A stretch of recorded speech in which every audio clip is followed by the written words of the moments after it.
The intelligent investor के छठे अध्याय का शीर्षक है सुरक्षा का margin, margin of safety. Benjamin Graham इस अध्याय में यह समझाते हैं कि एक बुद्धिमान निवेशक के लिए सुरक्षा का मार्जिन क्या महत्व रखता है और यह कैसे निवेश में स्थिरता और सुरक्षा लाता है।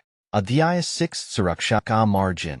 1 सुरक्षा का मार्जिन क्या है? सुरक्षा का मार्जिन निवेश में एक कुशन की तरह होता है। इसका अर्थ है कि उस मूल्य पर निवेश करना जो उसके आंतरिक मूल्य इंट्रिंसिक वैल्यू से कम हो।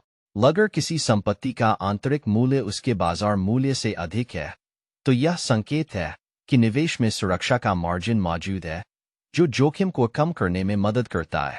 2 सुरक्षा का मार्जिन का महत्व। यह निवेशक को अनिश्चितताओं और गलत निर्णयों से बचने का मौका देता है।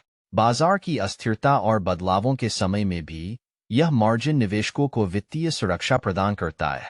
3 कैसे निवेश में सुरक्षा का मार्जिन खोजें? शेयरों में शेयरों का वर्तमान बाजार मूल्य उसकी आंतरिक मूल्य से कम होनी चाहिए।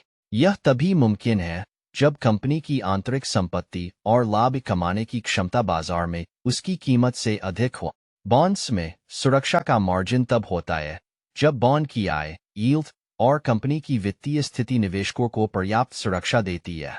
4 समझदारी से निवेश करना। ग्राहम बताते हैं कि एक बुद्धिमान निवेशक को केवल परिसंपत्ति का बाजार मूल्य देखकर निवेश नहीं करना चाहिए। बजाय इसके उन्हें संपत्ति का मूल्यांकन कर यह देखना चाहिए कि क्या उस कीमत में पर्याप्त सुरक्षा का मार्जिन है या नहीं। निष्कर्ष। बेंजामिन ग्राहम का यह अध्याय निवेशकों को यह समझाने का प्रयास करता है कि सुरक्षा का मार्जिन निवेश में दीर्घकालिक लाभ और वित्तीय सुरक्षा का आधार है।